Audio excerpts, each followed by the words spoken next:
Aliás, o Daniel Vorcaro foi questionado pela sua defesa sobre a foto de Flávio com o sicário.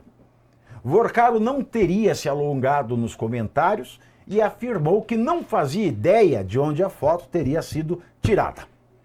Agora, falando em Daniel Vorcaro, vamos lembrar do filme Dark Horse.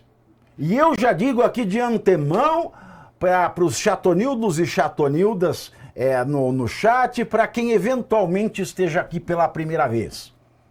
Acho da quinta categoria pedir dinheiro para um bandido.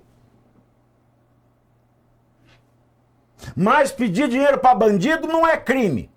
Porque você não está mandando o bandido roubar para você.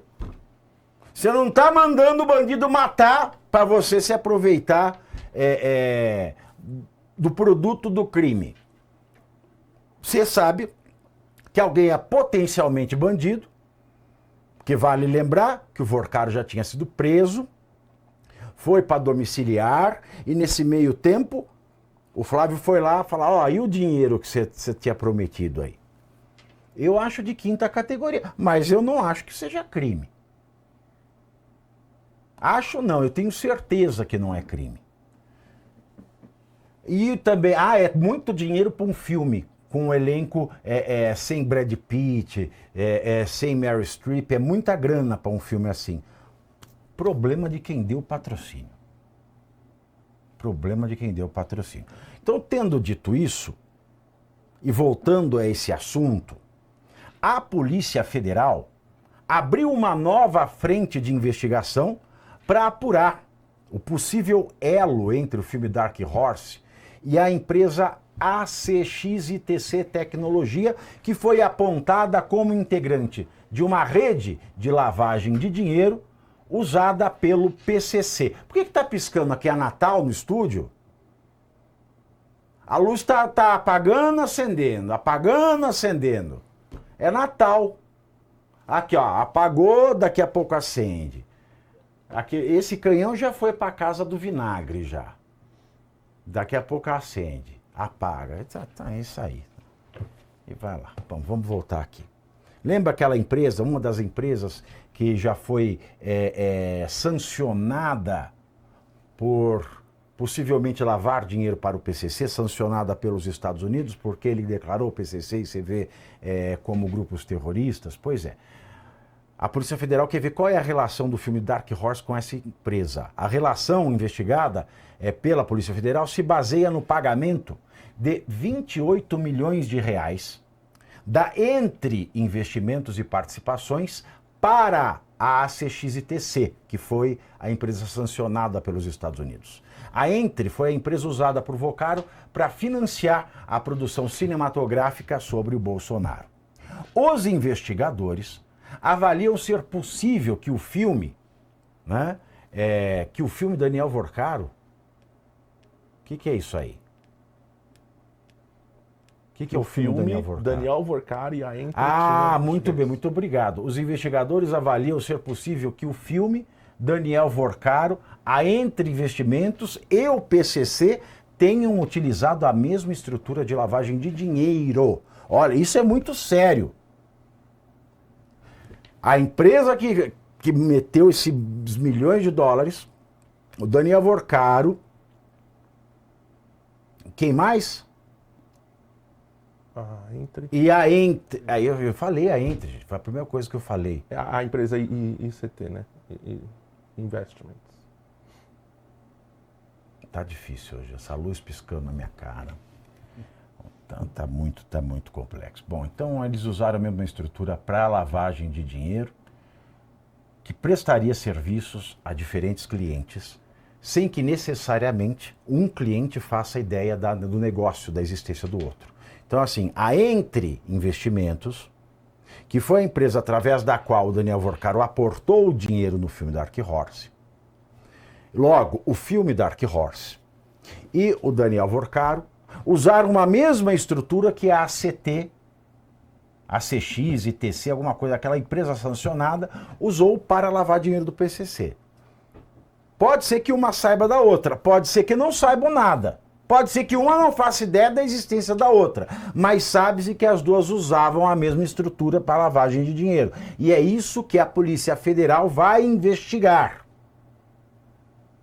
Ou seja, a Polícia Federal, em princípio, não está entrando no mérito do filme Dark Horse em si, como parte da estrutura de golpes financeiros do ex-Banco Master, mas sim uma possível relação com o PCC, e pode ser que essa relação jamais exista.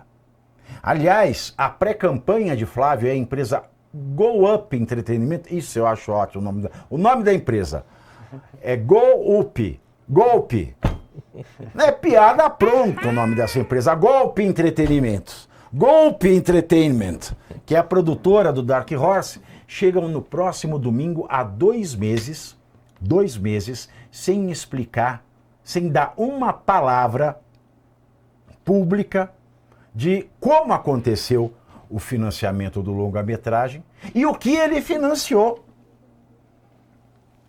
O que o patrocínio de milhões de dólares patrocinou? Foi o cachê do Jim Caviezel? Não, o cachê foi muito inferior. Então o que custou tão caro? Ninguém abriu a boca. Ah, mas não são obrigados a falar. Não são obrigados a falar. Mas eles estão concorrendo a uma eleição. E quando você entra para a política, você coloca a tua vida no público. Você não pode... Você tem benefícios públicos, você não tem os benefícios privados. E se você goza dos benefícios privados, raramente você não goza de todos os benefícios públicos. Tanto que se fala na fábula das abelhas, vícios privados, benefícios públicos. Então você está saindo candidato, vai sair candidato, é pré-candidato à presidência, tem que abrir o jogo. Se fosse um sujeito privado, não tinha problema nenhum nisso.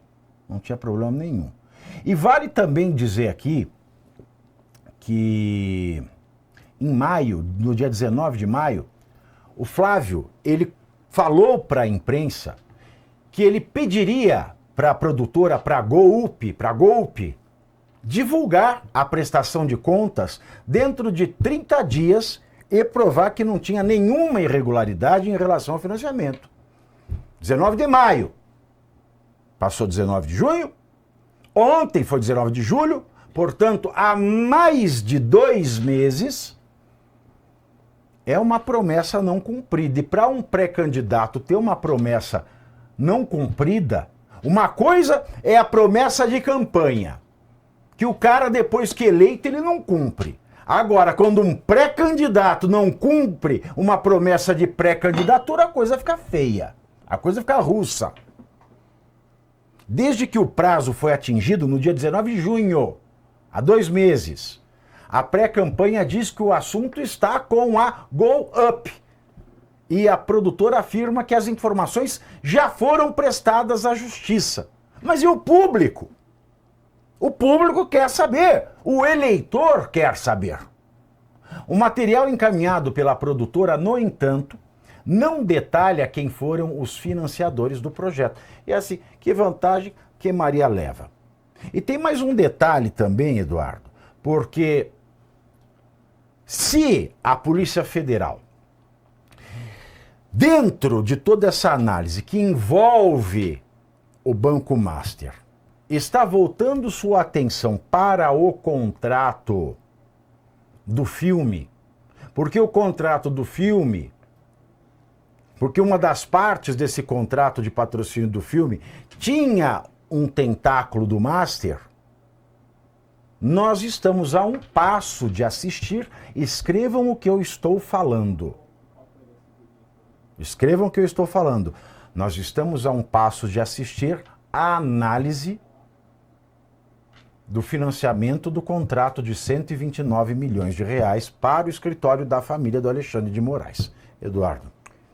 Pavinato, bom, a situação por si só é porque fica obscura, no caso da Go Up, que teve uma sócia da Go Up, não é a produtora Go Up, envolvida em outra questão, e aí essa outra questão tinha um relacionamento com o PCC, E aí poderia ter a mesma operação da Entre Investimentos, nesse aporte financeiro, né, tendo toda essa estrutura, e parece que entrou também aquele Victor Shimada, naquela relação daquele Victor, que também foi sancionado recentemente por esse envolvimento com a facção, primeiro comando da capital. Temos esse cenário. O que diferencia, no primeiro momento, é que um fundo de investimento ele está celebrado sobre a régide da lei americana. Então ele está sobre o guarda-chuva da lei americana. E lá é muito rígido nesse sentido os aportes financeiros. Tanto é assim que a segunda publicação de matéria do The Intercept, eles acharam que estava, né, dando um furo, e eles acabaram publicando um documento que deixa muito claro os aportes discriminados e que estava devendo, né, estava em débito ainda os outros aportes que o próprio diálogo do Vorcaro com o seu assessor, o Thiago, ele acabou cobrando. Olha, a gente tem que fazer esse aporte na segunda-feira. Então ali acaba corroborando, tendo mais palpável a versão, justamente, ainda mais quando se está sendo celebrado um fundo de investimento sendo sede nos Estados Unidos. Então a lei americana é rígida nesse ponto, exatamente para não ter qualquer desvio, e qualquer, né, desvio de finalidade envolvendo investidor ou finalidade de lavagem de dinheiro. Agora, sobre a questão, né, da foto do Vorcaro, que os caciques políticos já sabiam, né, e a gente sabe muito bem, se você apresenta antes, então você tem o conhecimento. Se foge do meu alcance da aleatoriedade, não tem por que eu apresentar antes. Aí eu entenderia a campanha do Flávio Bolsonaro. Agora, parece que ele tem inimigos íntimos dentro do partido. Se você tem esse discernimento, essa concepção que foge do seu alcance pela aleatoriedade, porque esse foi o argumento, você está tirando foto com várias pessoas, realmente. Não, que ele tem inimigo dentro do partido é óbvio, e a mais notável dele se chama Michele. Não, esse é mais um. Não é? Que ele tem inimigo dentro do PL, tem. Esse é mais um, porque teve o Valdemar Costa Neto sugerindo... Não, o Valdemar é o camisa, é o atacante do Lula. É. Então, sugerindo Ciro Nogueira, após sofrer a operação policial, eles sugerindo ele para ser vice da chapa. Está cheio de inimigos, está rodeado de inimigos. Porém, a primeira parte da nossa pauta aqui, desse primeiro momento aqui, eu diria que o Flávio Bolsonaro não é o Jair Bolsonaro, motivos óbvios. O Jair Bolsonaro conseguiu fazer a campanha da internet. O Flávio Bolsonaro, ele é um sucessor desse capital político. Então, sim, ele tem que compor. Tudo bem, Lula pode ter... Não, é pior, não é sucessor, ele é o procurador. É o procurador, ele é o procurador. Melhor colocado, sim. Não é porque o Jair está aí. É que ele está sequestrado. Ele está sequestrado, ele é vítima de sequestro de um psicopata chamado Mussolini da Moca. Perfeito. Não é? Enquanto o Jair está sequestrado, o Flávio tem agido, ele tem que agir de maneira digna a poder ser reconhecido por todos os eleitores do pai como seu procurador. Perfeito, Pavinato. É exatamente isso. E é por isso que ele tem que ter a precaução de que, sabendo que ele não é o pai dele, né, ele precisa, às vezes, desses palanques.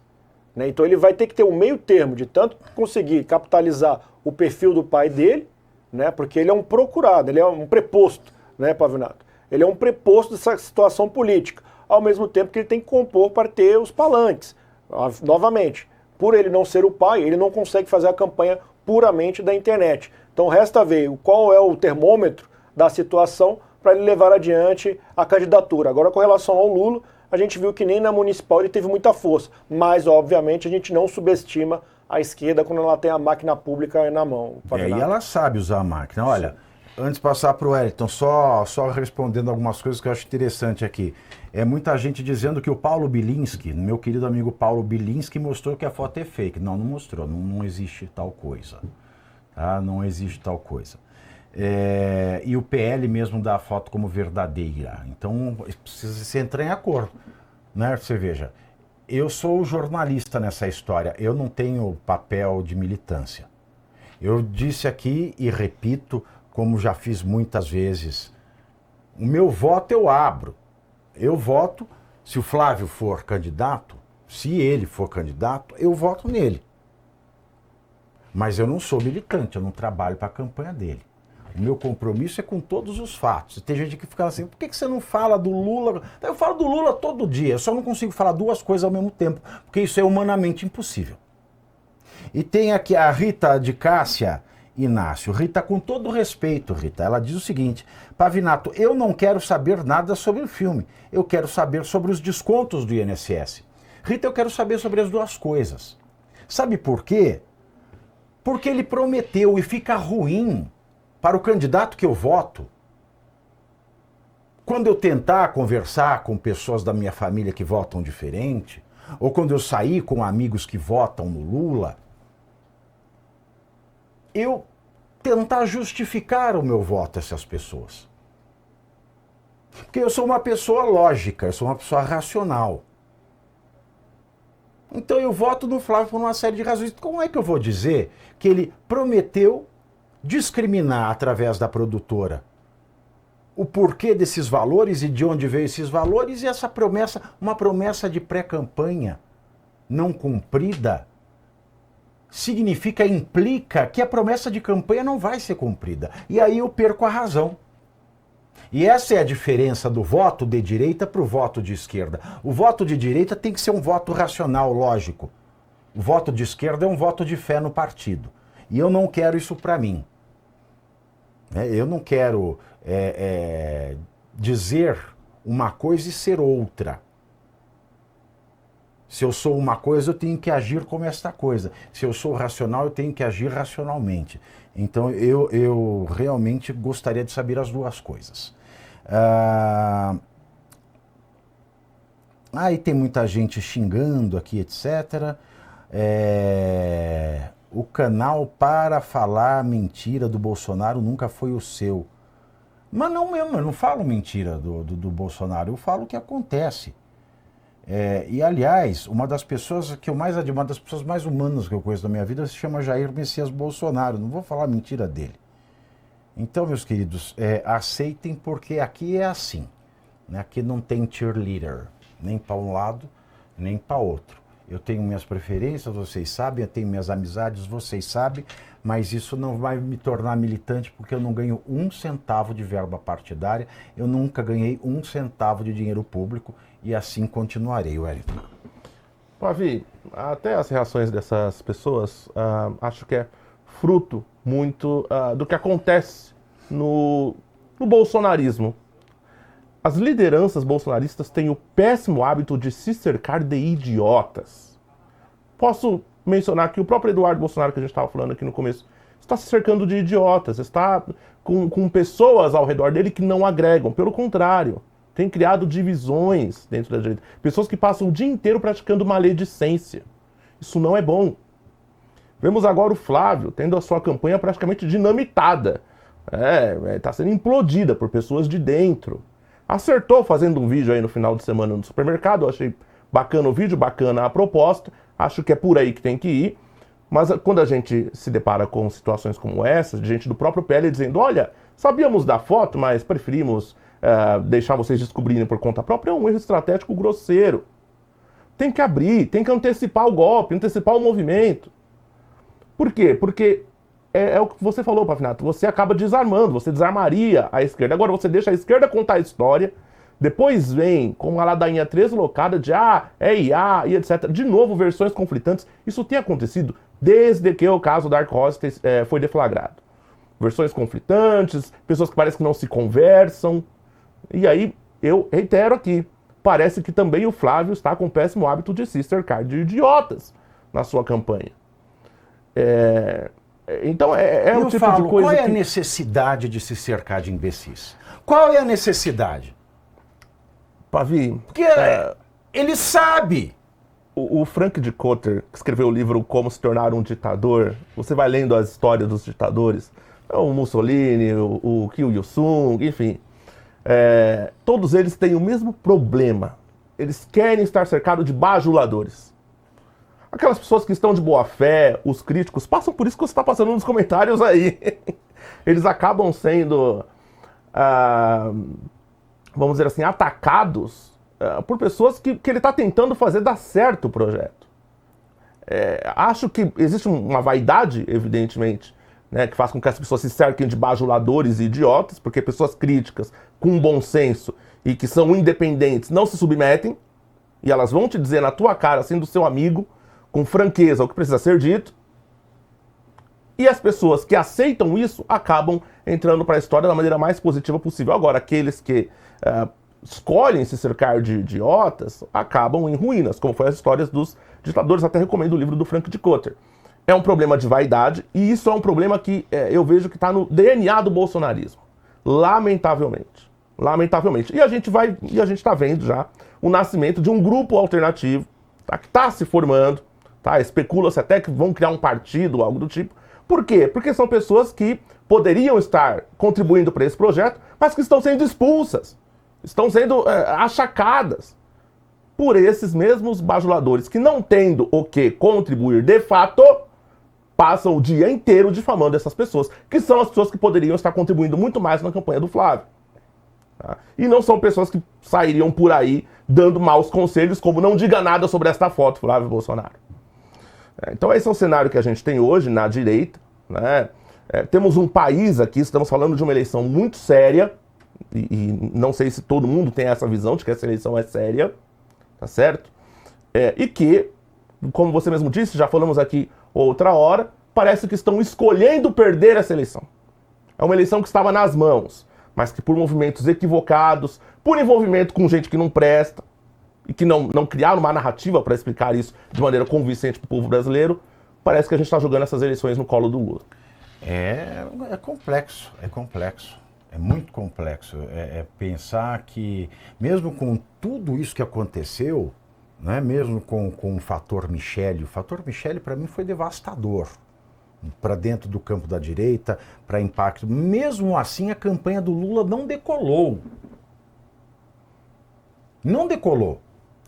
Portanto, se a pré-campanha do Flávio, se o PL estivesse realmente interessado em vir como algo avassalador, ele já teria montado uma boa equipe.